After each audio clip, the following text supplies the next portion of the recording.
Alright, so to reiterate, so you have 2 chest plates. Yeah. They need to have antivirus or godly overload on it. With this, the Crumble Cheshire Grin is a chest plate item amulet multi-item that you're going to want to add after you've killed the 4th Bloodbanker, or while you're dealing the final blow to the Bloodbanker. So, Crumble, yeah, English is difficult sometimes. So the Crumble automatically adds or drops to your inventory, and it adds energy drops directly to your chest plate. So your inventory doesn't get full of energy and random drops. Oh, well good. Cheshire Grin, 1.1x ore gain when filling Midas satchels. I don't care about that because we're going to be inside of Midas, we're not mining. 1.1x chance to drop Midas satchels, so it's an increased chance to drop Midas satchels from regular ore bandits, which applies to the blood ore bandits inside of Midas, as well as a 25% chance to drop double sadist boxes when you're killing a bloodbanker. So basically you get 2 sadist boxes when you kill a bloodbanker. The way bloodbankers work is if there's 4 people in Midas, the top 3 damaging people who do damage to the bloodbanker get a sadist box. If there's 3 people, then it's everyone gets one. So we also have this new item skin called Party Starter, which I use when I'm going to Midas directly because it's a 5% chance not to consume the actual Midas satchel. And you have an increased chance to find Midas 5th Finger. Midas 5th Finger is basically if it gave you a way to battle an overcharged creeper. Midas 5th Finger is how you can overcharge the boss fight, and if you overcharge the boss fight, then you get way better rewards than if you do a regular boss. So Midas 5th Finger is a very rare chance of dropping inside of Midas. I think you get per server, like one on Sahara and 1 on Zomb, you can only get 1 Midas 5th Finger once every 4 hours IRL. So it's like once one drops, you have to wait 4 hours, and then that's it, and no one knows when the next rotation is or anything. So we have both of those on this chest plate. We have 217 mil energy on it because antivirus takes up a bit of energy, and you need to be in a gang in order for antivirus to work properly.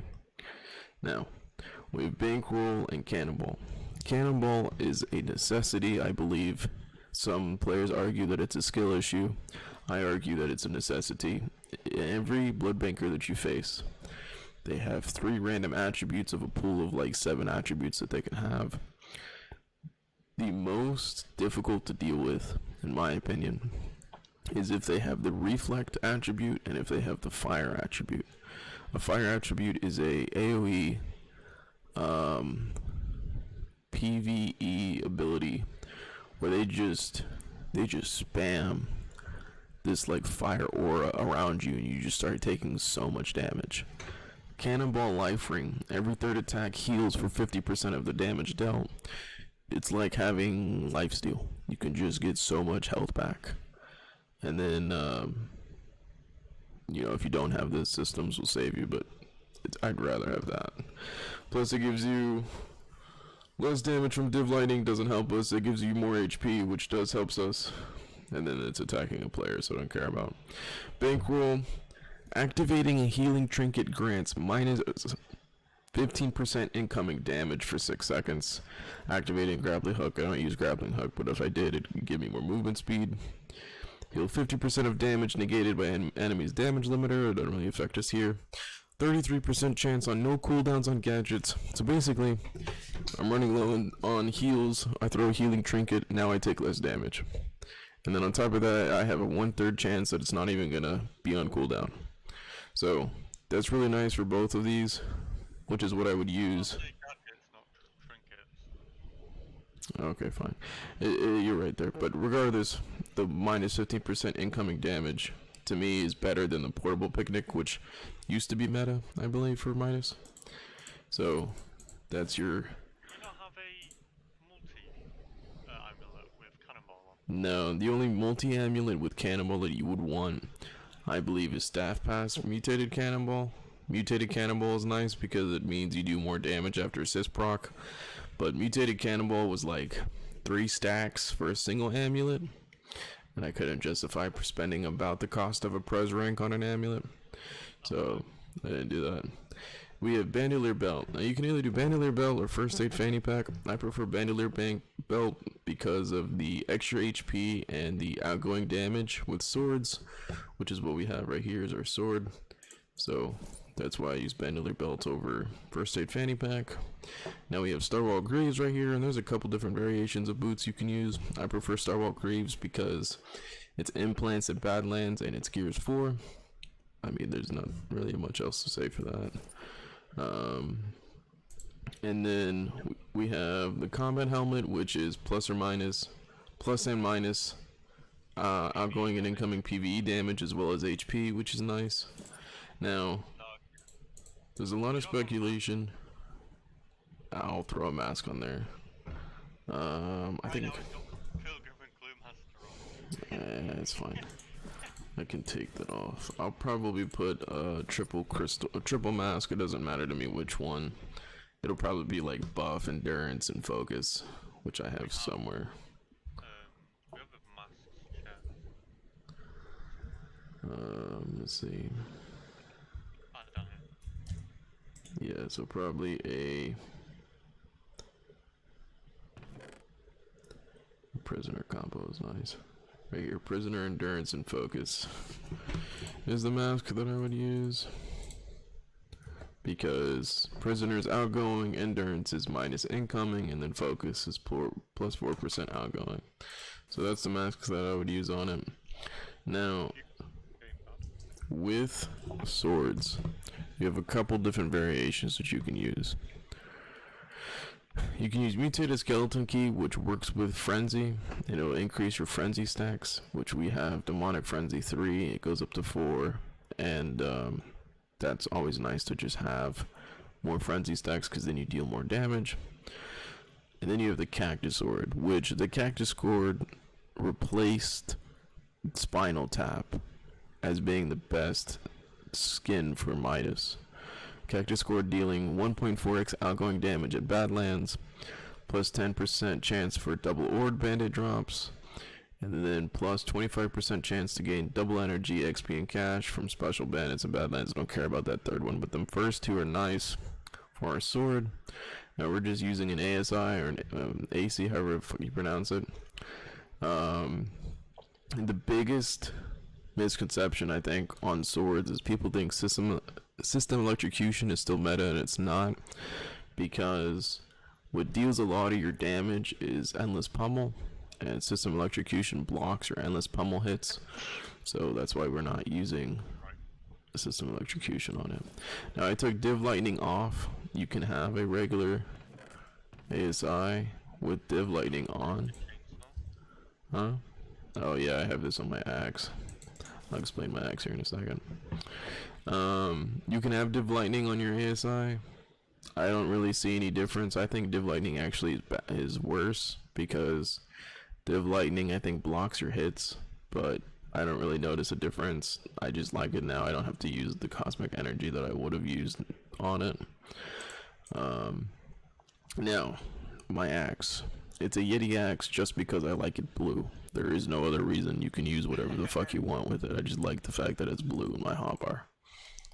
Like blue axe, that's all I care about. Now, this is just your standard G-Kit hunter sword, but on an axe. That's all there is to it. The reason that I have an axe at all is because when I'm not killing blood bankers, I'm killing the blood bandits, and I want to be using a weapon that isn't using my energy. Which if you normally use a regular ASI, you would be using your Div Lightning on blood bankers or blood bandits, and that's not very fun. So boosted chainsaw gives you triple strike on an ore bandit, which is nice. 25% chance for 2x ore bandit drops, and a 10% to tear up a bandit box on drop, which you can sometimes get from the blood bandits themselves. So that has been the entire explanation of every skin that I've used. Now, in my hotbar here, if I come over here to synthetics, I know I saw my synthetics chest somewhere. Bro, it's right in front of your eyes. I'm sure it was. Blind as shit right now. There it is. So we have system override. You're gonna want phase shift, and you're gonna want fair fight.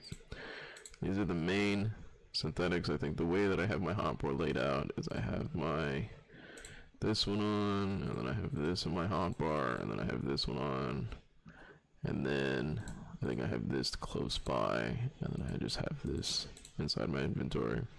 And so the way it works is you have system override, which is a 25% chance for no cooldown on system reboot proc. It's really nice because if a fire guy, is what I call them, the fire bandit, fire blood bankers, cause you to proc your sys reboot, you know, you have a little timer up here that says you have a cooldown, and then if this works, you don't have any timer, which means you have another life.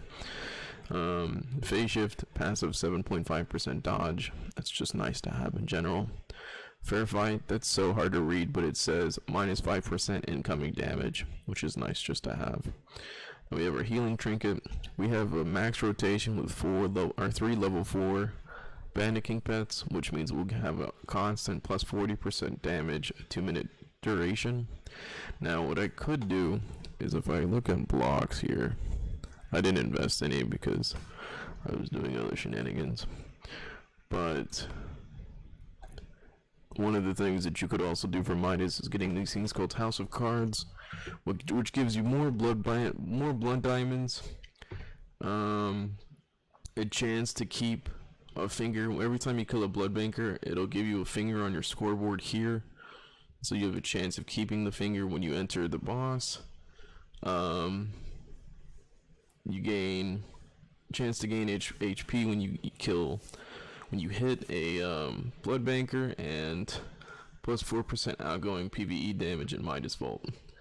Now you can stack 3 of these House of Cards at a time, and if the cooldown is 6 hours, I haven't done the math to know how much you would need. And then you also have the mutated variant, gain 10% chance to drop 2x blood.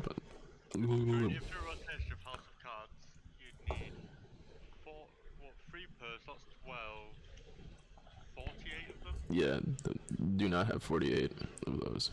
So that's basically everything that you would want to have in your hotbar, as well as on your person.